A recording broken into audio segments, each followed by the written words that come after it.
Okay, good morning, everybody. We have to do this a little quicker as today is Chodesh.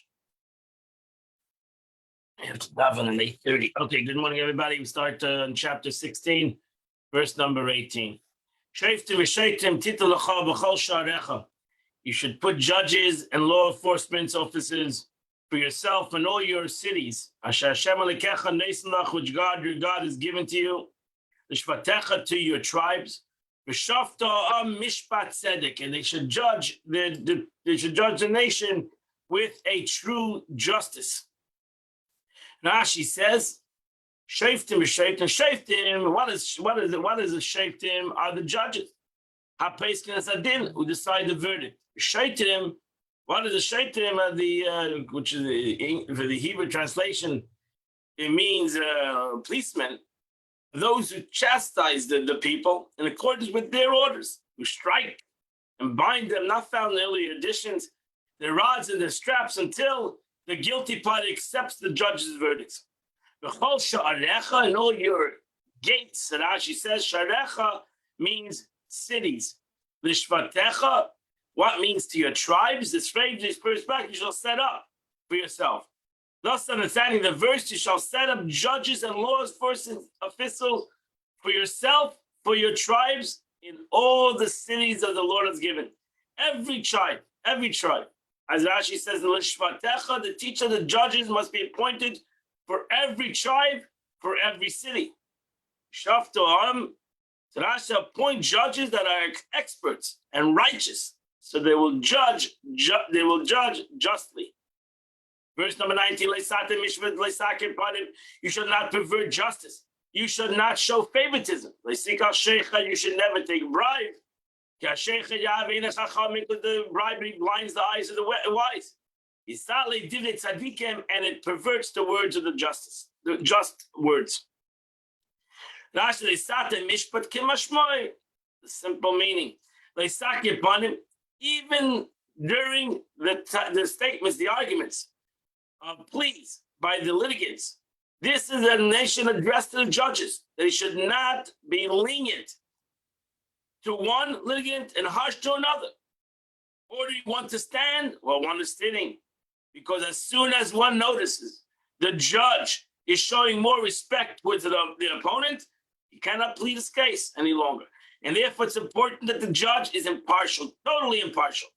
Even to just rightly, don't take any kind of bribery. As soon as a judge accepts a bribe from him, anytime that a person receives money, a gift from somebody else, it's impossible for him not to favorably dispose towards him. It's impossible to decide to judgment in his favor. But the second a person will give him money, even to judge correctly, he would automatically have favoritism towards him. Divrei tzadikim, dvarim, the words of the righteous, just words, true judgment.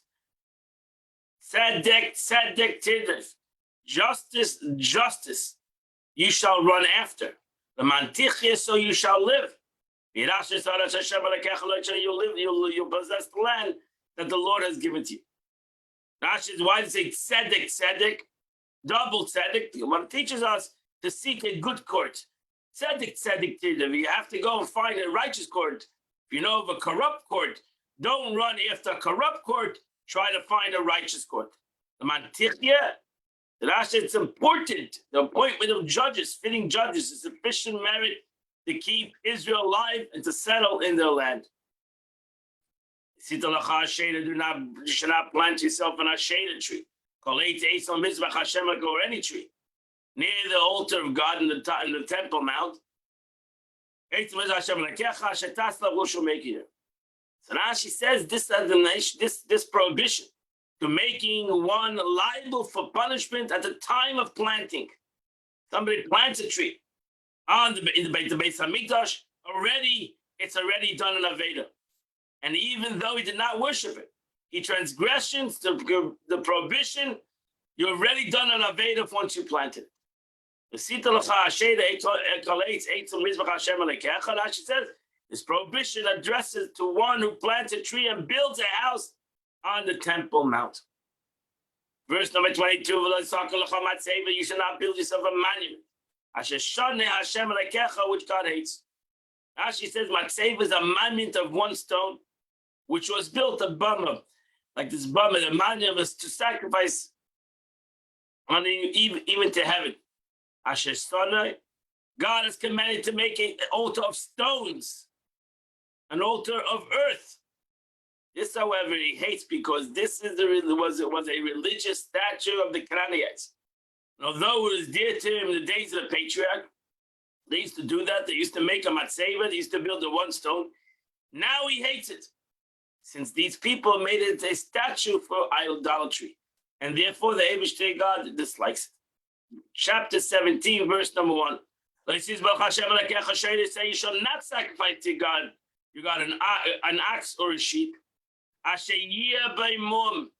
has a blemish, called davara, anything that is bad. He say, Aves Hashem alekecha, because it's an abomination to God to bring such a sacrifice. What is it? This we know already. We have learned this before. Now Rashi brings down the Gemara and says this called davara. This is a prohibition of one who makes sacrifice disqualified through an evil, improper utterance, divara. And from this expression, our rabbis arrived on other explanations as well, as it appears in Tractate of Kochib. In Ozvachim, you'll learn all the different nuances with the Gemara learns the different prohibitions from these extra psukim. Verse number 2, if you found amongst you one of your cities of the Lord, which God has given to you, Isha, a man or a woman, who is doing evil, the eyes of God, to transgress his covenant. And again, Rashi says that what means that what are we talking about over here? Who transgresses the covenant, the bris, Hashem lekecha, which he made with you, namely not to worship idols. This guy will go out and he will worship other gods. He will bow down to them, whether it's to the sun or to the moon. And to all the hosts of heaven, which I have not commanded. Love them to worship. And it will be told to you. And you would hear it, but you'll investigate it. Well, in Emes Nachan Adavar, behold, it is true. This abomination was done in Israel. Rashi says, Nachan, the testimony coincides with the testimony of the witnesses. You're going to testify, make sure that the witnesses are testifying correctly. It says it's Ishahi. Then you shall take out this man or this woman, which is doing this terrible thing, El Sharecha, to your cities. As a Yisha, whether it's a man or a woman, who scout them by Avodah Mason. You shall pelt them with stones, and they will die. So now she says El Sharecha. One of the translates of El Sharecha L'Sara Beis Dincha, to the gates of your court. Is mistaken. We have learned the following. And the verse says El Sharecha. This refers to the city where the accused worshipped of idol. That's what the pasuk means. That's why you hear it translates to your cities. What means to your cities? You go to the court of your cities. Or it is referred to the gates of the court where he was judged, since the courts are located at the gates. And the answer to this, the verse says, Sha'arecha. And the above verse 3 also says Sha'arecha. So we have twice in today's learning the word Sha'arecha. So just like Sha'arecha mentioned in the second verse, refers to the city where he worshipped idols and not the gates of the court. So too, the word Sharecha mentioned here refers to the city where he worshipped idols. And thus the correct version of the Targum will to your cities.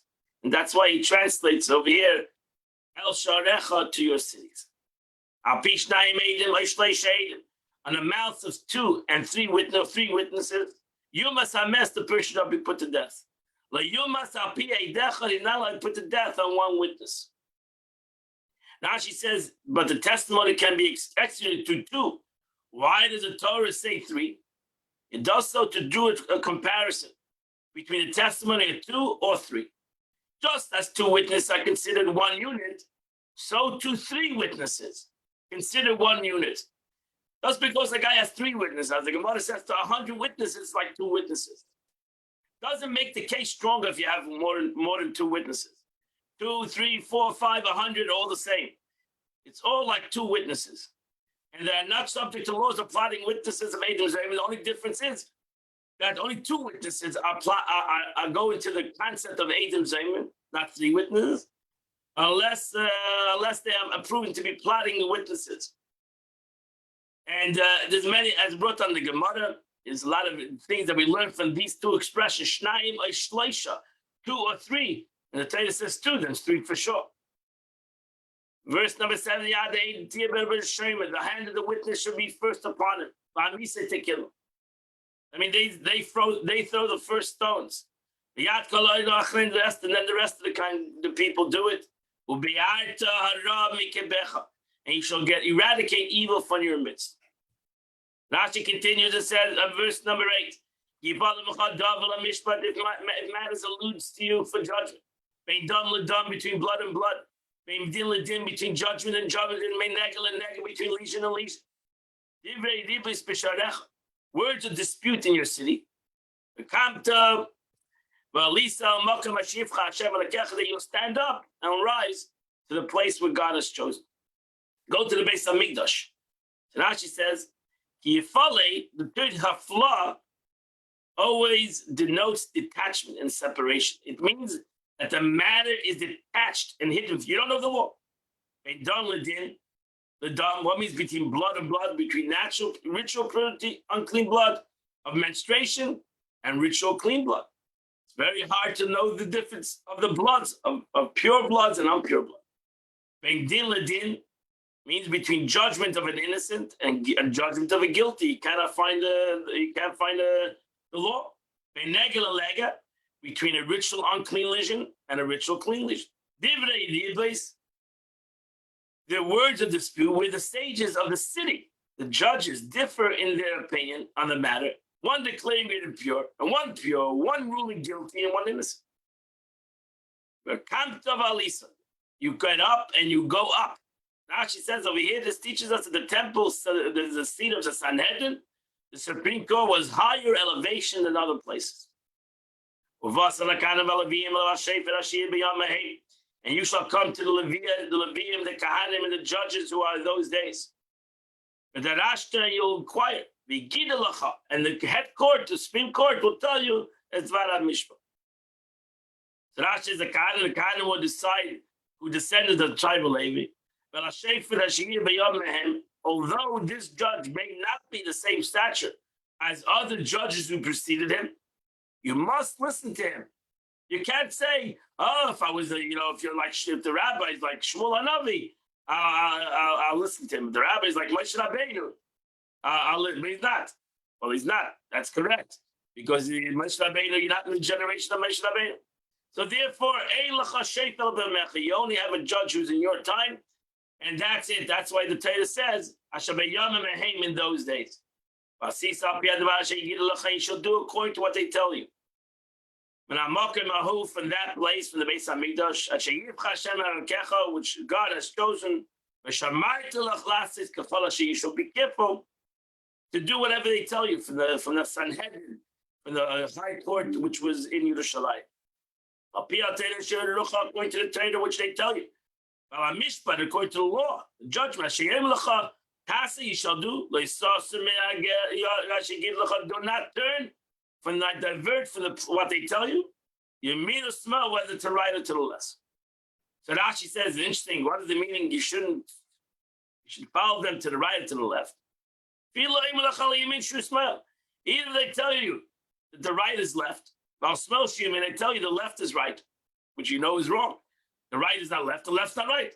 So if the court tells you that the right is left and the left is right, then you follow. You do what they say. For surely if they tell you the right is right, I'll smell, the left is left, you surely should follow. The man acts intentionally, not obeying the claim who stands before the Lord.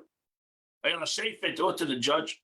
It's called in the halacha meses madiach. Somebody who goes against the bezin, somebody who goes against the court is a meses madiach, and such a person needs to be put to death. And she eradicate evil from your midst. And the people shall listen and fear. They shall not act wantonly. So now she says, from here we derive the ruling that that we've postponed his execution of a zaki mamre. I said the wrong word. Zaki mamre. That's the right word, the Gemara word. Zaki mamre, a rebellious sage. So a person that's part of the Bezdin, part of the rabbinical court that goes against the rabbinical court. Until the festival, when Israel appears in Jerusalem, and they execute him in this festival, so that all Jews should be able to see what's the law of a Zaki Mamre. A Mason Madiach was a previous law. Somebody goes out and worships idol and tries to get other people to worship idol. This is the law of a Zaki Mamre. That completes the Chumash of today. We now go to the Tanya of the day. We are in the middle of the, I believe, the 10th letter of the Alter Rebbe. 10th letter of the Alter Rebbe. The Alter Rebbe explaining the concept of the hour of mitzvahs. And he says it as follows. Because commandments were given to us by being vested in the attribute of severity. When general gevura means contractions. Gevura means to battle something. And by the contraction of divine radiance, a mitzvah automatically means something that is limited, seemingly. And therefore, the majority of commandments, has a delimited measure. As we know that the length of a tzitzis must be 12 times the width of a thumb. Yud Beis Gudlim needs to be 12 times the width of this thumb. If it's less than 12 times the width of any person's thumb, it's not a kosher tzitzis. It's tefillin. We know tefillin needs to be atzbayim, al atzbayim. 2 finger breadths by 2 finger, a minimum of 2 finger breadths by 2 finger breadths. If it's less than that, it's not kosher. According to the opinion of Gaonim, quoted by Alter Rebbe Shulchan Aruch, and it needs to be a square. If you make the tefillin round, then it's not kosher. So there's specific dimensions, space, and how long it is. We have a number to everything. A lulav dalet tefachim. A lulav needs to be 4 handbreadths. A sukkah zayin tefachim, and a sukkah needs to be 7 handbreadths. A shofar, and a shofar, which you start blowing today, needs to be a shofar needs to be at least a handbreadth. And a mikveh memsa, and a mikveh, a kosher mikveh needs to be 40 saw of water. Hey, mekabanis, and so too the sacrifice that's from shir mitzum to lazman. We know for surely that a sacrifice needs to be a certain age, first of all, needs to be eaten at a certain time. Lastly, Shana, for example, a keves is always a year old, and a ram is 2 years old, etc. Even charity that you give, also there's a fifth, 20%, whatever. We have a chaimish, we have a number. Those are the pillars. Is the pillar that the Torah Karbanis, is the pillar that the Torah Vedic Milas Chasadim. So these are the pillars that the world stands on. Nevertheless, once they come down to the world, the mitzvah comes down to, there is a time and a value. Siv Oilam Chatzid Ibana, as it says, the world stands on Chatzid. Nevertheless, there's a measure, there's a number, 1/5 of one's income. So only 1/5 you're obligated. If you desire to perform the commandments in the best manner, is 1/5. That's the minimum. You want to give more, you give more. But the minimum is 1/5. Well, mice will be this abenis, and it's 1/10 of average measure for mice. This is called the kindness of the world, meaning that the spiritual supernal degree of chesed is drawn down to this manner. So even though it's a measure, chesed elam, it's called the kindness of the world. So my limited manner of tzedakah that I give brings about a revelation above. It's much greater than the limit of what I've given. The charity is termed chesed elam, the chesed of the world. Pirush, this means chesed el kol hayom, the chesed of God that endures throughout the day. Which is vested in the higher and the lower world. Through an arousal from below that is generated by my giving stock, even though it's limited. This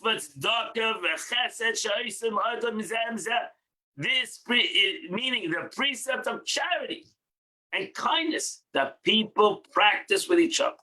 Kindness between man and his fellow man. His fellow draws down divine kindness, which is higher, into the higher and the lower worlds. However, because the world is finite and measured, the Gemara says, from the heaven, from the earth to the heavens, the Rakia Takshan, it takes a distance of 500 years. So too, from one heaven to the other heaven is 7 heavens. The Gemara says 7 heavens, it takes you 500 years between each heaven. The Gemara says the 6,000 years that the world exists.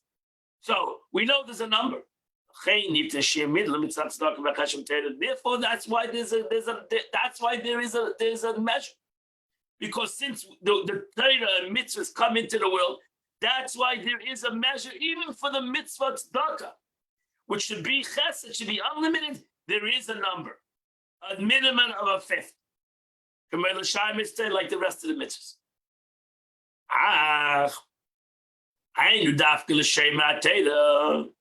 However, the limitation of charity that I said, that the Torah said, a minimum of a fifth, applies only to one who observes Torah mitzvahs and not depart from the right, left to left to left. We're talking about a healthy person. The Torah is talking about a healthy person who's a shame Torah mitzvahs and never did an aveda. I feel like even a hair breadth, he's pushing a perfect individual. If somebody straight from the path, heaven forfend, so much as he's distorted his course, lost his megras thus diminishing the supreme holiness. So a Jewish person elicits sanctity from the supreme holiness by performing commandments, as we say in the blessing, cited with the format, we sanctify the world. Performing mitzvahs elicits a downfall of supreme holiness, where non-performance deletes it. So by me not chas v'shalom, not doing a mitzvah, or by me chas v'shalom doing a sin, what do? I deplete the world from holiness. So he diminished its value regard to the influx that he could have elicited God's divinity and radiance. He could have elicited from the infinite Eidim Seif, and he had observed the mitzvah and done it, but I didn't do it. How can you fix this distortion of this light that didn't come down? So that's why I need to go deeper, to be able to bring down a light which I missed, to be able to fix that something that I didn't do, or chas v'shalom, a negative thing that I did which didn't bring down the light that I'm supposed to bring down. How do I do that? I have to go higher than that light itself. I gotta go to a supreme light that transcends the world without being vested in them. And what's that light? Anikra chesed ilah, v'raf chesed. And that's called chesed, superior kindness. And raf chesed, abundance of kindness. So I need to do more tzedakah. So that's why today I need to do more tzedakah, because I need to go above my capability, because I have done things that have brought down a light or didn't bring down a light that's supposed to be this world. So now I need to fix that. I need to give Rav Chesed. I need to go above my level, my capabilities, and give tzedakah above my capabilities. Because it radiates and infuses and it fights it without limit and measure. because it is not a contraction within the worlds. This is a light that comes from the market, from the encompassing light. This is encompassing light. Goes from the peaks of all rungs to the end of all rungs. And then when a man draws this light down by the means of his deeds and by the arousal from his arousal from below,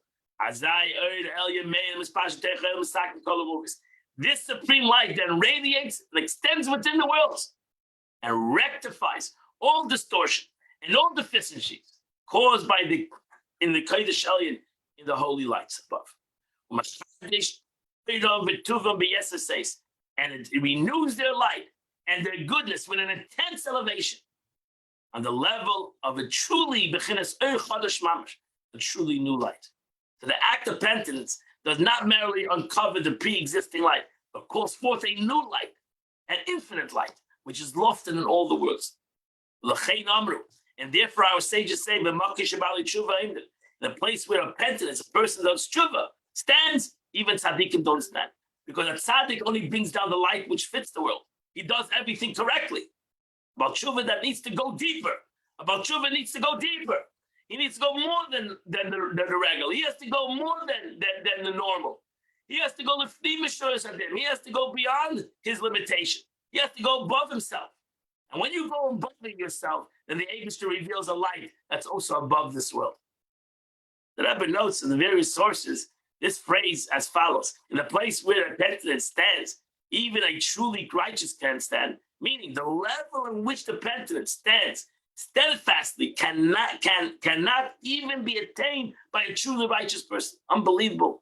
How the Rebbe explains the expression of the muck in the place that about Shuvah stands. Because the Rebbe says that's what the Alter Rebbe means. The Alter Rebbe means that the level of Abal Tshuva is greater. The place itself is elevated. The Makai Shabbat Tshuva. In the place, in this world, where Abal Tshuva stands, even a Tzaddik Gomer does not accomplish in this world what Abal Tshuva accomplishes in this world. Because Abal Tshuva, a person repents, brings down a light in this world, something that this world cannot handle. A light that is higher than this world. So a tzaddik brings down a light within this world. Abal Tshuva brings down a light that's even higher than this world. Because he goes above himself. And that completes the Tanya of the day. Today is the first day of the month, which is from chapter 1 till chapter 9. And if you do from chapter 1 till chapter 9 in your Psalms, you've done the chitas of the day.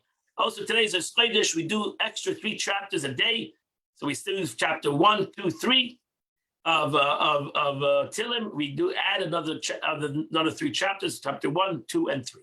I wish you all a wonderful Chodesh. I hope to see you all here on Sunday at 10 a.m. We will learn Tanya, and I hope to see you all tomorrow at 8 a.m.